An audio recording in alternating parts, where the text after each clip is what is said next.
Polícia Federal encontra pendrive escondido no banheiro e 14 mil dólares em espécie na casa de Jair Bolsonaro. E você vai ver ainda. Ex-presidente terá de usar tornozeleira eletrônica e está proibido de usar as redes sociais. E ainda, INSS libera consulta ao reembolso de descontos indevidos. Essas e outras notícias você confere agora no Redação Hit. Olá, agora são 11 horas e 30 minutos pelo horário de Brasília. Bom dia para você que decidiu ficar bem informado na primeira edição do Redação Hit desta sexta-feira, hoje dia 18 de julho de 2025. O ex-presidente Jair Bolsonaro é alvo de operação da Polícia Federal e agora vai ter que usar tornozeleira eletrônica. Ele deve cumprir medidas cautelares e não poderá acessar redes sociais e nem ter contato com outros investigados e diplomatas. A Polícia Federal cumpriu mandados judiciais na casa de Jair Bolsonaro e no escritório do PL, o partido do político. Os agentes encontraram um pendrive em um banheiro da residência e 14 mil dólares, equivalente a 84 mil reais em espécie. Ele foi levado à APF e, a partir de agora, vai ter que usar tornozeleira eletrônica por determinação do Supremo Tribunal Federal.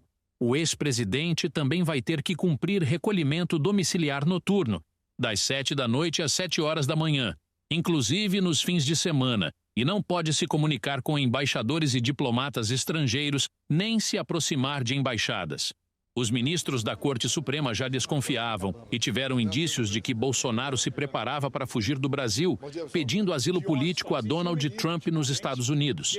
Ele agora passa a ser monitorado 24 horas por dia.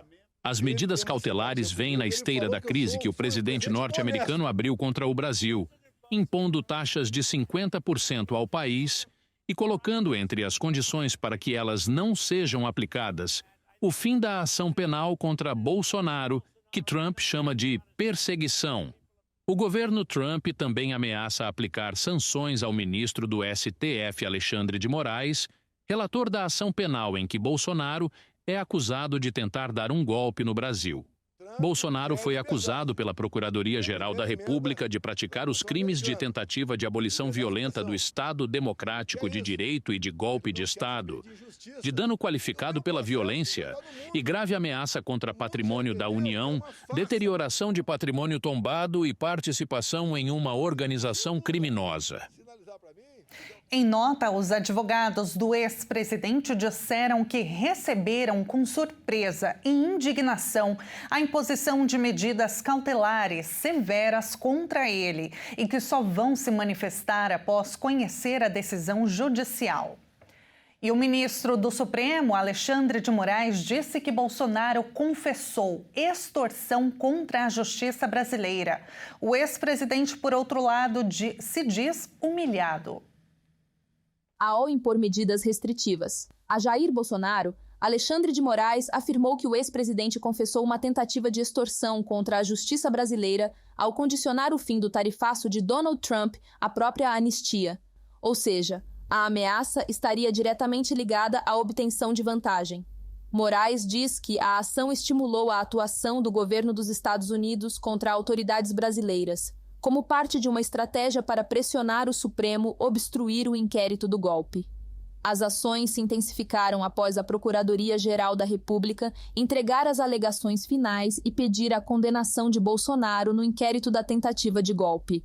Para o ministro, a conduta configura, em tese, os crimes de coação no curso do processo, obstrução de investigação que envolve organização criminosa e atentado à soberania nacional. Após colocar a tornozeleira, Bolsonaro falou à imprensa e negou que estivesse planejando deixar o país. O julgamento, eu espero que seja técnico e não político. No mais, nunca pensei em sair do Brasil, nunca pensei por embaixada, mas as cautelares são em função disso. Eu não posso me aproximar de embaixada, tá? Eu tenho horário para ficar na rua E, no meu entender, o objetivo é uma suprema humilhação. Para esclarecer essa ação que é destaque no dia de hoje, vamos falar ao vivo com o idealizador da Ficha Limpa, o advogado e ex-juiz Marlon Reis. Doutor Marlon, bom dia, muito obrigada por aceitar o nosso convite. Bom dia, muito obrigado. Minha gratidão aí pelo convite e espero ser útil aqui nas esclarecimentos. Com certeza. Doutor, vamos lá.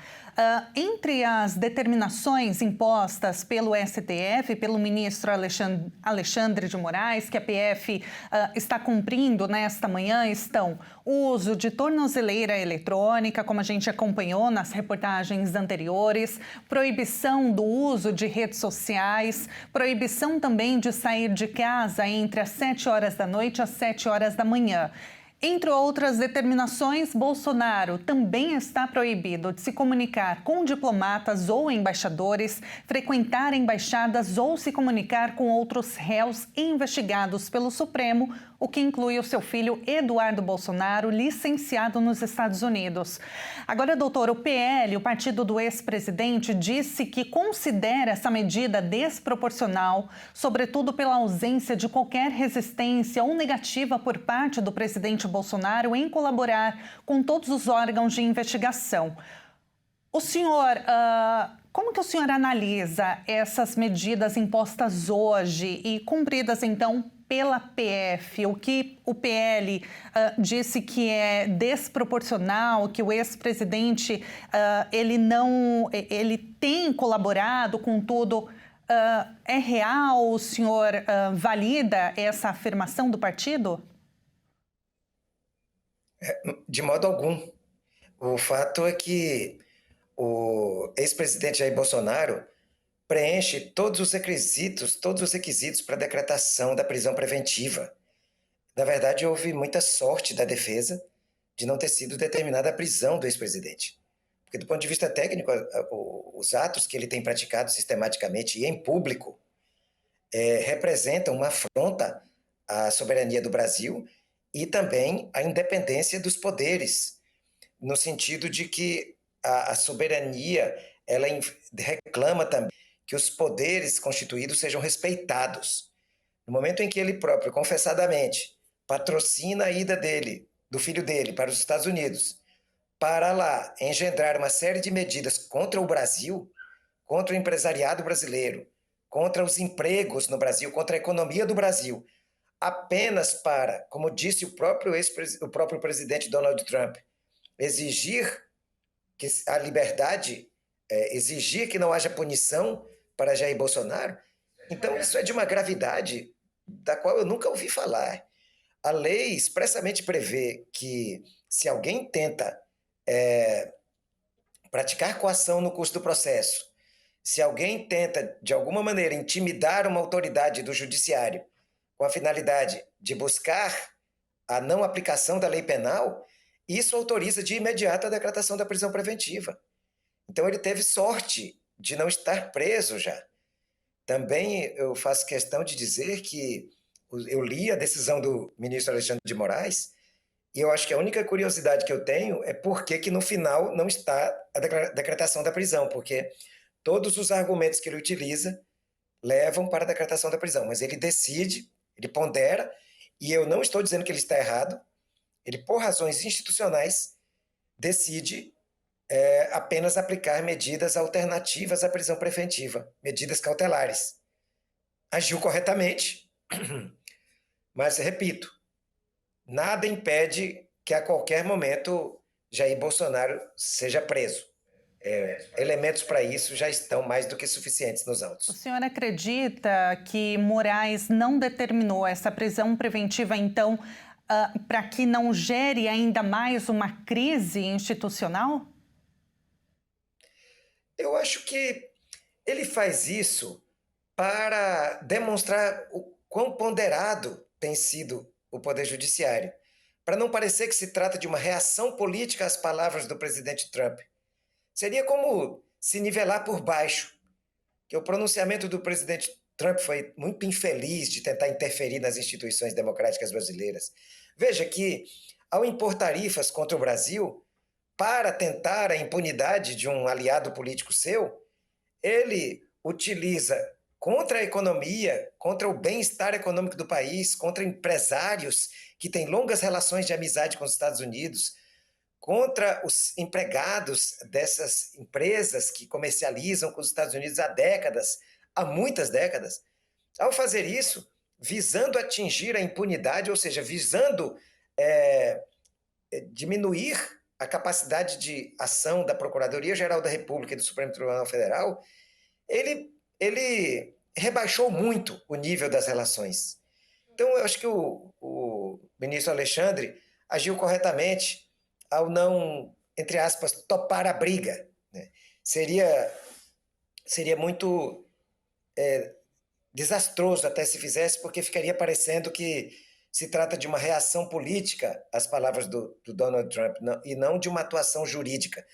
O que aconteceu aqui foi uma atuação correta do Judiciário e do Supremo Tribunal Federal, que, veja bem, as provas, que inclusive estão todas lá na decisão de 49 páginas do ministro Alexandre, elas são provas de conhecimento do povo brasileiro, elas são falas abertas, públicas, de Eduardo Bolsonaro, comemorando a conquista, entre aspas, dessa tragédia econômica imposta ao Brasil.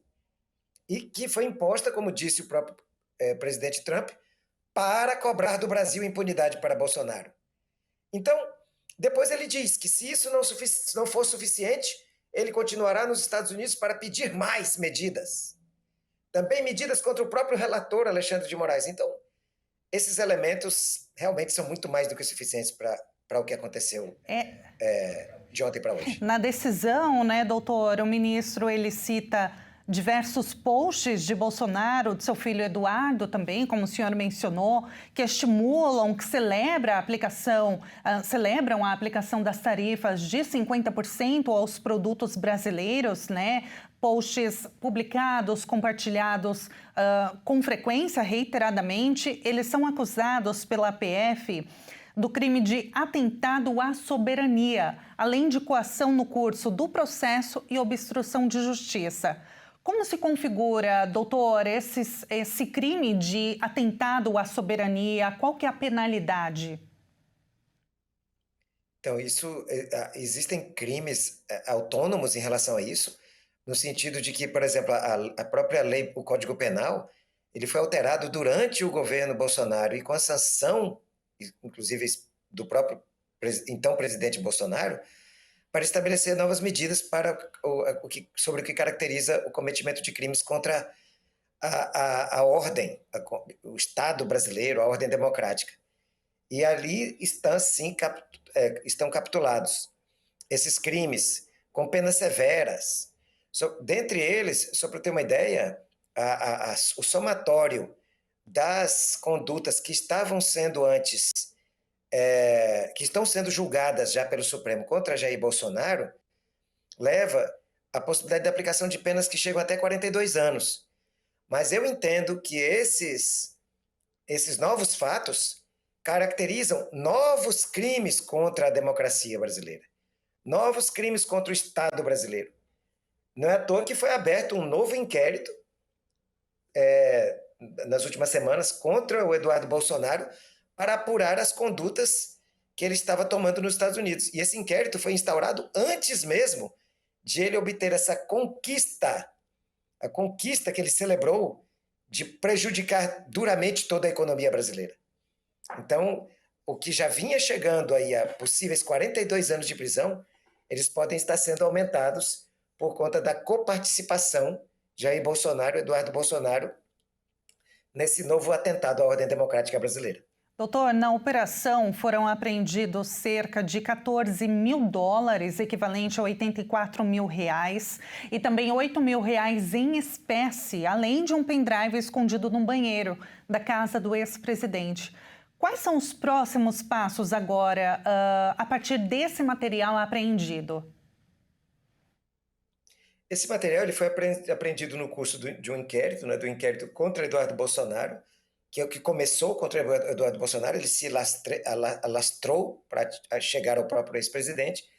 Obviamente vai se apurar a origem desse dinheiro, mas não basta que se apure, não será apurada apenas a origem do dinheiro, mas numa operação como essa, quando se apreendem valores econômicos, especialmente quando se está diante de uma possibilidade de fuga, é preciso saber se esse valor não estava reservado para facilitar, para ser utilizado num eventual momento de fuga. Então, tudo isso será objeto de investigação nessa parte. Enquanto a ação penal 2668, que é aquela que responde o ex-presidente Jair Bolsonaro, mais 6 corréus, está perto de ser julgada, esse é um novo fato que está começando a ser apurado agora. Então, caberá à autoridade policial, no primeiro momento, e ao Ministério Público depois, investigar aprofundadamente por que esses valores estavam lá e também o conteúdo do pendrive, que o ex-presidente foi entrevistado e não quis revelar. Disse que não sabia o que há no pendrive. Talvez venha muita novidade por aí. Ao longo do dia, né, doutor, a Polícia Federal com certeza vai confirmar outras informações também. A gente vai continuar acompanhando, é claro, e eu agradeço muito a sua participação aqui nesta edição. Doutor, foi um prazer enorme te receber aqui novamente. O senhor, que é o idealizador da Ficha Limpa, é um grande prazer te receber aqui. Obrigada, doutor. Um ótimo dia, um bom trabalho e até a próxima. Muito obrigado. Para você também. Sempre às ordens. Muito obrigada. Nós acabamos de ouvir o advogado e ex-juiz Marlon Reis.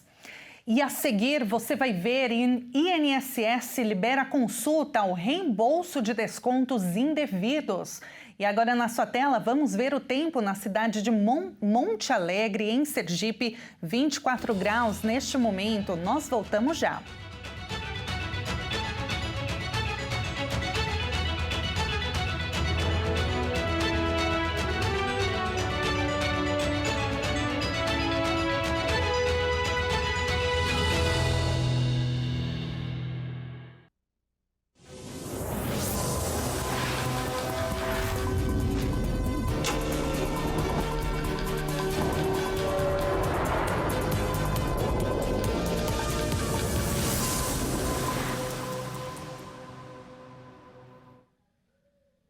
Nós estamos de volta agora no horário de Brasília, 11 horas e 49 minutos. Em pronunciamento em rede nacional, o presidente Lula falou sobre a ameaça tarifária de Donald Trump à importação dos produtos brasileiros. O presidente defendeu a soberania do Brasil e afirmou que o país pode acionar a lei de reciprocidade econômica. Em um pronunciamento em rede nacional de rádio e TV na noite desta quinta-feira, o presidente Lula classificou como chantagem inaceitável a ameaça do presidente americano Donald Trump de impor tarifas de 50% ao Brasil. E o que veio foi uma chantagem inaceitável em forma de ameaças às instituições brasileiras e com informações falsas sobre o comércio entre o Brasil e os Estados Unidos. Em 9 de julho, o presidente americano anunciou tarifas sobre as exportações brasileiras e as justificou por uma suposta caça às bruxas no Brasil contra o ex-presidente Jair Bolsonaro, julgado por uma suposta tentativa de golpe em 2022. No pronunciamento, Lula chamou alguns políticos brasileiros de traidores da pátria, que dão apoio à pressão de Trump sobre a economia brasileira. Minha indignação é ainda maior por saber que esse ataque ao Brasil tem apoio de alguns políticos brasileiros. São verdadeiros traidores da pátria. Apostam no quanto pior, melhor. Não se importam com a economia do país e os danos causados ao nosso povo. Mais cedo, nesta quinta, Trump insistiu em que o governo Lula mude de rumo e deixe de atacar Bolsonaro, em uma carta ao ex-presidente brasileiro divulgada em sua plataforma Truth Social. Bolsonaro enfrenta um julgamento no Supremo Tribunal Federal por supostamente ter tentado impedir a posse de Lula. Se for considerado culpado, Bolsonaro pode pegar até 40 anos de prisão. O presidente da Câmara dos Deputados, Hugo Mota, empregou em seu gabinete parentes e funcionárias fantasmas. O Ministério Público, com o Tribunal de Contas da União, pediu a abertura de uma investigação das funções incompatíveis e atividades parlamentares exercidas desses funcionários. Além de empregar em seu gabinete 3 pessoas com rotinas incompatíveis com as funções que deveriam exercer no Legislativo, o presidente da Câmara dos Deputados, Hugo Mota, também manteve como contratados 5 parentes dessas funcionárias fantasmas. O presidente da Câmara mandou demitir 2 das 3 servidoras, mas a decisão ainda não foi divulgada no boletim da Câmara. Entre eles está a funcionária fantasma Luiz Lacerda, filha do ex-vereador Marcílio Lacerda do Republicanos da Paraíba, que cursava medicina em tempo integral e chegou a morar no Rio Grande do Norte, mesmo contratada para trabalhar na Paraíba. As demitidas foram a fisioterapeuta Gabriela Pagides, ela é filha da então chefe de gabinete de Hugo Mota e atendia em clínicas no Distrito Federal, e Monique Magno, filha de uma advogada que trabalhou com o presidente da Câmara e acumulava função no gabinete de assistência social na prefeitura de João Pessoa, também na Paraíba, o que é proibido pelo Legislativo. Além delas, também foram contratadas pelo gabinete a tia e a irmã da fisioterapeuta, chamadas Adriana e Bárbara Pagides, além do filho de Adriana, Felipe Pagides. Durante 2 anos, em 2021 e 2022, os 4 constavam todos ao mesmo tempo do quadro de funcionários do escritório dele em Brasília. Todos foram contratados para o cargo de secretário parlamentar, com um salário de mais de R$11 mil da Câmara dos Deputados.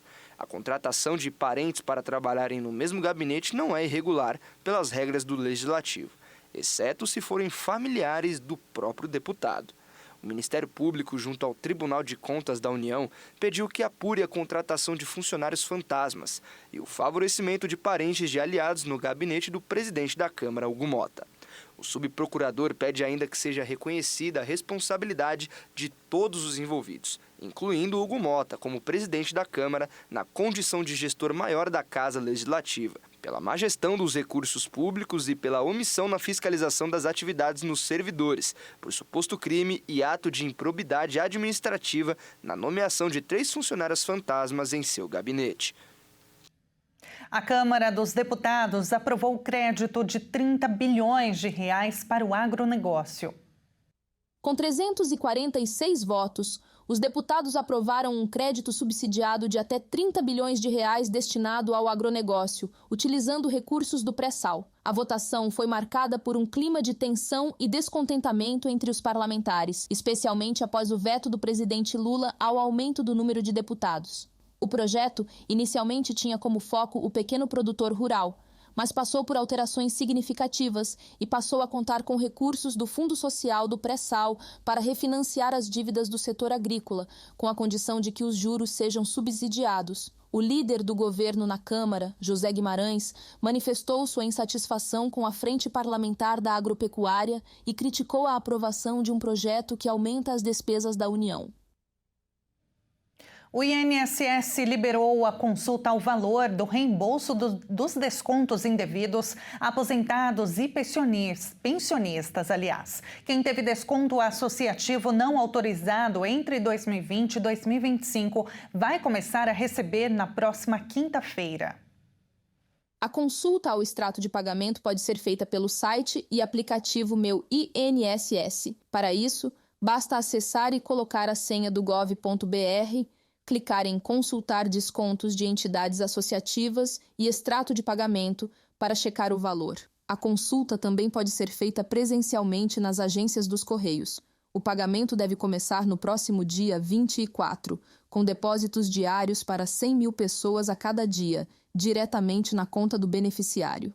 Quem já assinou o acordo vai receber nos 3 primeiros dias úteis da operação. Mais de 4 milhões de beneficiários que não reconheceram os descontos já fizeram os pedidos de reembolso. Os canais de atendimento para consulta e contestação dos descontos feitos pelas entidades vão ficar disponíveis até pelo menos 14 de novembro deste ano. E esta edição fica por aqui com imagens do céu da capital paulista, 22 graus neste momento. Olha, céu de brigadeiro novamente. Muito obrigada pela sua companhia, uma excelente sexta-feira para você e um ótimo final de semana.